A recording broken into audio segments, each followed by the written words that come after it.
When you think about Kyrie Irving, is there a single thing he can't do as a scorer? He can play with or without the ball. He can play with a live dribble or from a standstill. He can face up or turn his back to the basket. There's a reason why many would consider him one of, if not the most skilled player ever. The thing is, this skill level was already as advanced as it gets by the time he turned 22.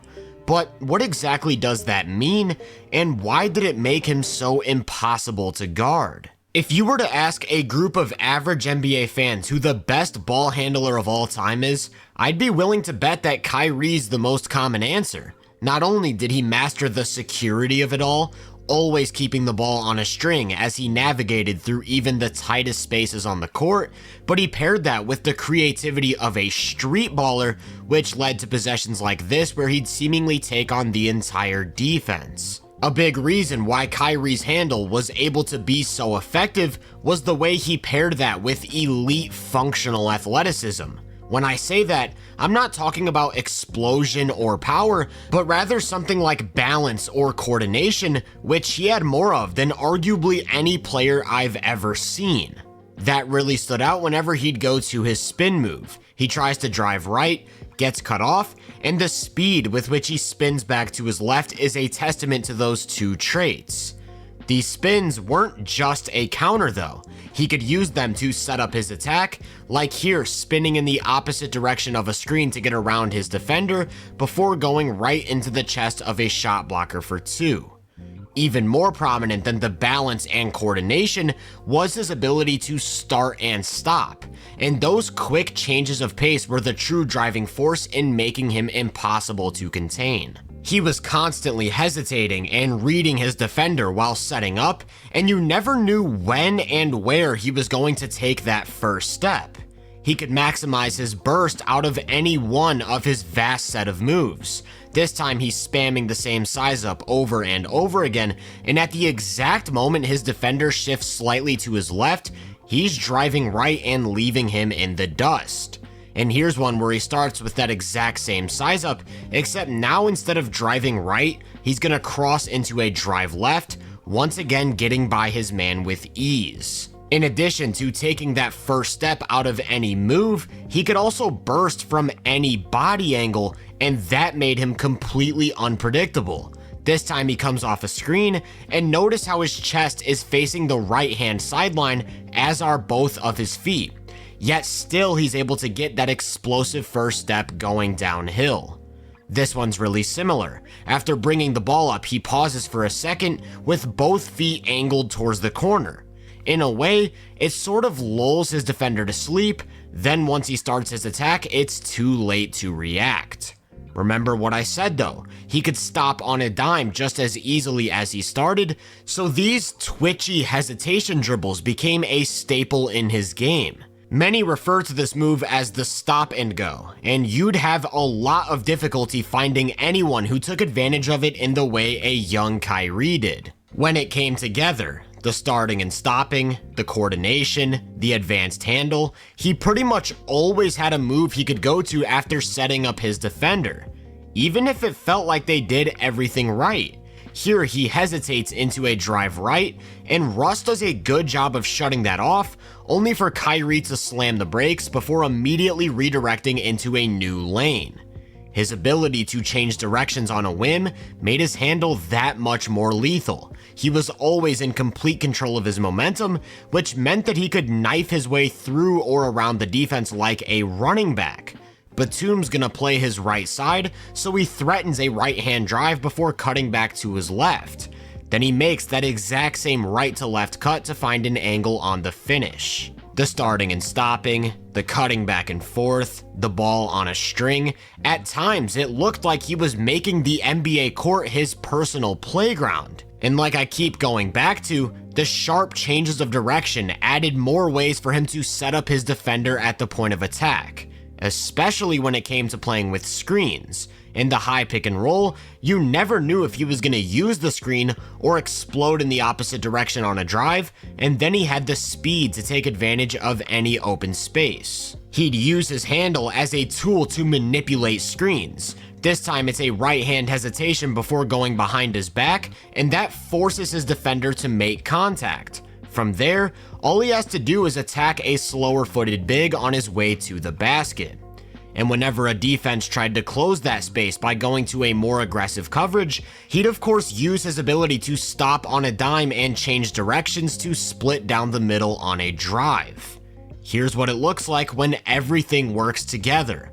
Multiple changes of direction, stopping and going, using his handle to navigate tight spaces, and then of course the beautiful finish to top it off. Back in 2014, I went to my first ever NBA game, a heated rivalry between the Pacers and the Heat that featured a prime LeBron James. The atmosphere was crazy, and since then I've been making an effort to witness the greats, most recently a duel between Steph and Giannis. When I'm looking for tickets, my first stop is always Game Time, especially now that they have a new feature called Game Time Picks that makes the entire process that much easier. With the NBA schedule rolling out, I've got my eye on this year's in-season tournament. You can already start looking through the tickets, finding the best deals, such as this seat right here that actually has what they call a super deal. When purchasing, you can get a panoramic view of each seat to ensure you get what you want, and you can even toggle the all-in pricing feature to get an upfront total, meaning no surprise fees at checkout. It isn't just basketball games either. Game Time has everything from concerts and comedy shows to any sport you can think of. Take the guesswork out of buying tickets with Game Time. Download the Game Time app, create an account, and use code HoopVenue for $20 off your first purchase. Terms apply. Again, create an account and redeem code HoopVenue for $20 off. Download Game Time today. Last minute tickets, lowest price, guaranteed. When it came to getting into the defense, there were very few guards better than Kyrie during those years. From 2015 to 2017, he averaged 5.5 field goal attempts at the rim every 75 possessions, which is about on par with what you'd expect from a great driver. Just as, if not more important than getting to the rim though, is actually converting once you get there, and actually Kyrie's finishing numbers don't look all that great at face value. If we look at his field goal percentage at the rim throughout his career, it wasn't until he joined the Celtics that he'd get over 60% for the first time, consistently landing around the mid to high 50s during his Cavs years. And even more interesting, if we include the league's average on those shots, one might come to the conclusion that Kyrie was about an average finisher at best for a large portion of his career. I like to think about it in a different way. That league average includes everyone, from bulldozing slashers like LeBron, to lengthy freaks like Durant, and above the rim lob threats like DeAndre Jordan. Kyrie's lack of truly explosive athleticism or standout physical tools may have prevented him from reaching those heights when it came to percentages, but within the context of his own limitations, to say he maximized his ability would be an understatement. Basketball Index actually has metrics that apply the context for us, balancing things like field goal percentage with the quality of shots being taken, and Kyrie consistently graded out as one of the very best rim shot makers in the league, never falling below the 93rd percentile. Because he had those physical limitations, for him it was all about touch and versatility around the basket. There wasn't a single release angle in existence that he wasn't comfortable going to, and that goes for either hand. Here's one where he tries to go up with the right, gets rejected, then on the reload he gathers in the same way, but instead for a floater with the left. If a rim protector was stepping up to meet him, he'd quickly scoop it up and over them off the glass. If a rim protector had already met him early, he'd angle his body in a way that allows him to protect the ball before going up with the outside hand. And if he had space to take off vertically, he'd constantly be moving the ball up until the last second to avoid being blocked. This is what allowed him to finish through the trees. Gortat is stepping up to meet him from the left side, and watch as he moves the ball back to his right at the exact moment he's about to release it. It wasn't uncommon to see him change his release angle in midair like this. He knew how to read defenders after taking off, and he knew how to get the ball over or around them. And in addition to releasing the ball in any way, he could also score from any body angle. Here, he's nearly parallel with the ground and turning to his right, yet still finds a way to push it up and in with the left. Because of this uniquely soft touch, he was just as big of a threat to score when dealing with added contact, which led to quite the highlight reel and opened him up to a few different ways of creating more separation, such as leading with his body while taking off to force a mid-air collision before finding an angle to release the ball at. More times than not though, he was creating separation from the court. One way he'd do that was with the use of ball fakes, which brings me back to what I said earlier about his creativity. But his primary method of creating these finishing angles was by weaponizing that ability to stop on a dime. With all of his momentum heading towards the basket, he's able to get John Henson leaning towards the left side of the hoop, so when he slams the brakes, there's a brief opening. This was especially effective whenever he wasn't able to get completely around his defender. Draymond does a good job of staying in front, but because Kyrie's so good at decelerating, he's still able to create a look over the top. And it wasn't just finishing angles that his ability to stop on a dime opened up. If he started attacking downhill and got the defender's momentum going towards the basket, he could also cut his drive short for a pull-up jumper. This was a big key for countering help. On a play like this where he gets by his defender and a shot blocker's coming over to take away the paint, he could just step into a mid-range jumper.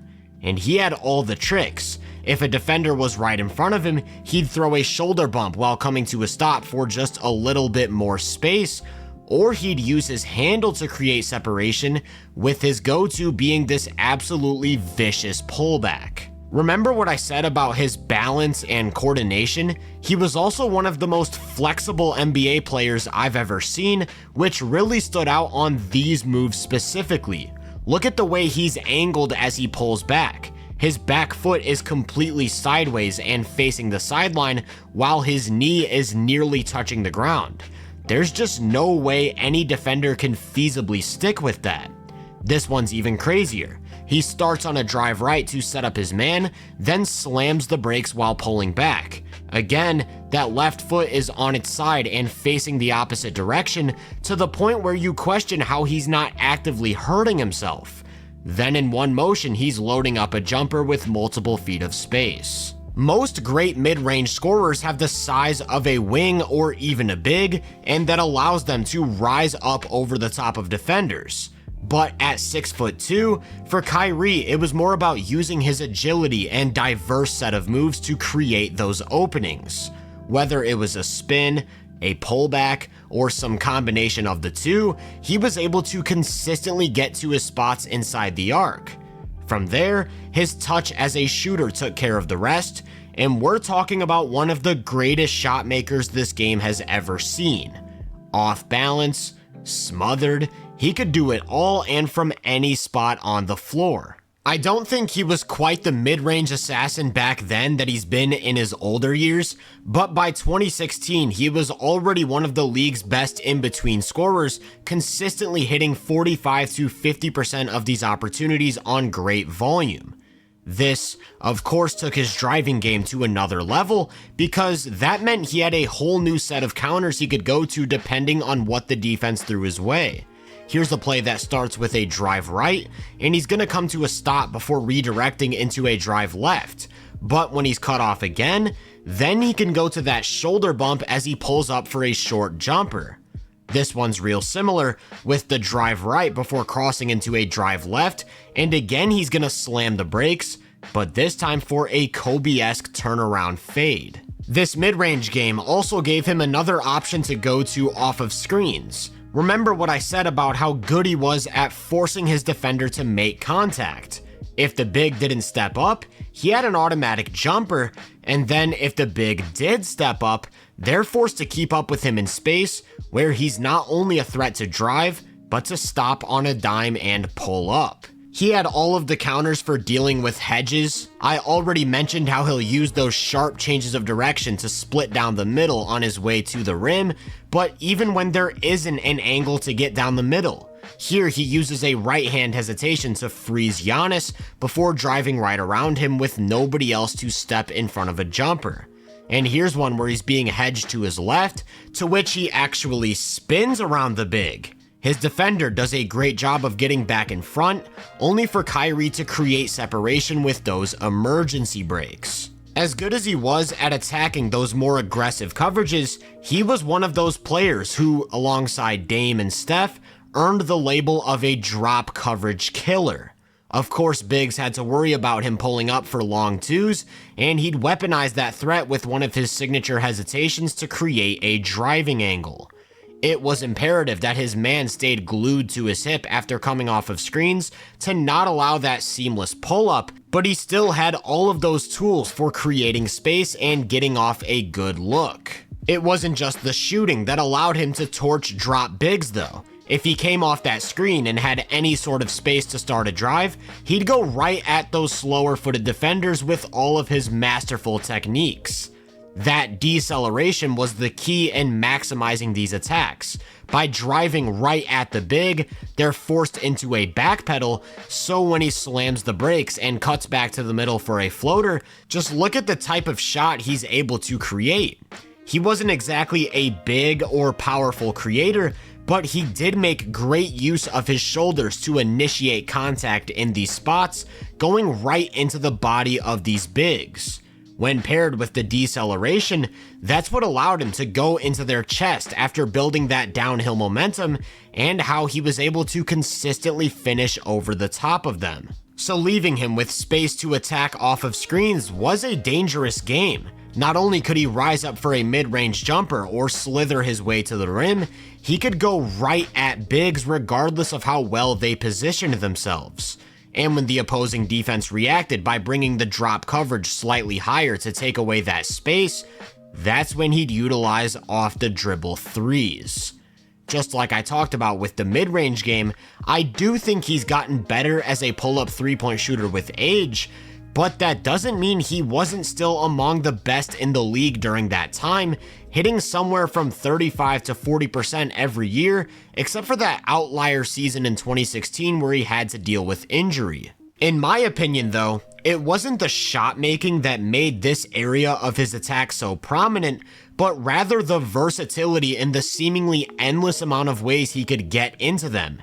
In transition, if his defender played the drive, he could stop on a dime and pull up, regardless of momentum. He could shoot off of step backs, or while moving in either direction, which meant that he could use his ball handling ability to create space just like in the mid-range. If a defender was playing his right hip, he could sidestep to his left to create a cleaner look, and as we all know a little bit too well, if a defender was playing his left hip, he had no problem sidestepping to his right. Most commonly though, his go-to for getting into these shots was with the use of a right-hand hesitation dribble, and that's because he also liked to start his drives with this move, so if his defender didn't drop back, he was able to get that first step down on his way to the basket. Really, he could do anything out of that hesitation. Here's another one where it looks like he's about to start a drive, only to throw that into his signature pullback, and by the time he's shooting, it's basically an open look. If a defender ever bit on the hesitation by jumping to his right side, he'd immediately cross back to his left, this time for a pull-up midi, and that hesitation crossover combo was also his primary way of running defenders into screens, to which he'd then attack whatever covers the big was in. Right-hand hesitations were undoubtedly his bread and butter, but he could also do the same from the left. Not just the immediate pull-up three, but the brief pause to sell that threat before crossing back to his right as he torches any and everyone in space. Then in the rare event that he successfully threatened the three, got into the defense on a drive, but didn't really have any sort of angle to attack, that's when he'd turn his back to the basket and play out of the post. One of the main reasons a lot of people consider Kyrie to be the most skilled scorer ever is that at 6'2", he had an incredibly advanced back to the basket game. Of course, he could use those sharp spins to attack in either direction, and just like on his drives from the perimeter, he had counters for if his initial angle got taken away. But primarily what he was looking to get to were these turnaround jumpers that he could hit over either shoulder. He had absolutely remarkable footwork, which when paired with his agility allowed him to create all the separation he needed. And he even had a few tricks up his sleeve, such as turning for a jumper and faking it before stepping through, at times looking like a legit post-up big. Whenever he isolated from inside the arc, the Kobe influence was so obvious. And I'm not just talking about post-ups. He could also face up from anywhere on the floor, where he again was a multifaceted threat. Sometimes it felt like he was a wing stuck in a guard's body with the way he operated from a standstill and with how he made great use of the jab step. Because of that first step, defenders had to be worried about the drive, and that goes for either direction. And after taking a dribble, not only could he put pressure on the rim, he could step into one of those quick pull-up jumpers. When it all comes together, the handle and functional athleticism to attack defenders in space, how he paired that with all-time off-the-dribble shooting, and the fact that he could also isolate from a standstill inside the arc, we were talking about one of the best one-on-one players this league has ever seen. We don't have play type data from before 2016, but if we just look at those last 2 years he played in Cleveland, he isolated 520 times, and on those opportunities scored 1.07 points per possession, which is about on par with what the game's best isolation scorers are producing today. I also talked about his ability to break down defenses in the pick and roll. Over those 2 years, he had over 1,000 of those plays and scored 0.93 points per possession. That might not sound great, but during that time was enough to make him one of the league's most efficient pick and roll operators. Add in the post-up game that he'd go to on occasion, especially to attack smaller defenders, and he checked all of the boxes when it came to being a complete on-ball scorer. The thing is, in order to maximize the fit with LeBron, he also had to do a ton of work away from the ball, which is something that I think gets really underrated about his game. I won't spend too much time here, I just want to mention that he's great at filling out space with timely cuts or relocations, and he's one of the best catch and shoot players ever, so he couldn't be left open for even a fraction of a second. He paired that ability to catch and shoot with lightning quick attacks to destroy closeouts, and that allowed him to really open up the floor for LeBron to do what he did best as an on-ball creator. The way he could flex between roles both on and off the ball is what maximized those Cavs teams, and it's what maximizes the Mavericks today, playing alongside Luka and taking that offense to great heights. That blend also opened him up to a new variety of ways to break down a defense, commonly playing on the move, whether that meant flying around screens or receiving dribble handoffs. When paired with everything he was capable of doing with the ball, that's what made a young Kyrie Irving truly impossible to guard. If you enjoyed this breakdown, make sure to drop a like, subscribe, and turn my post notifications on to be first on more content. If you're interested in my more in-depth research, make sure to check out my website and social media profiles. You can find those links in the description. Feel free to let me know down in the comments what you think of Kyrie. As always, I hope you all have a great day, and I'll catch you guys in the next one.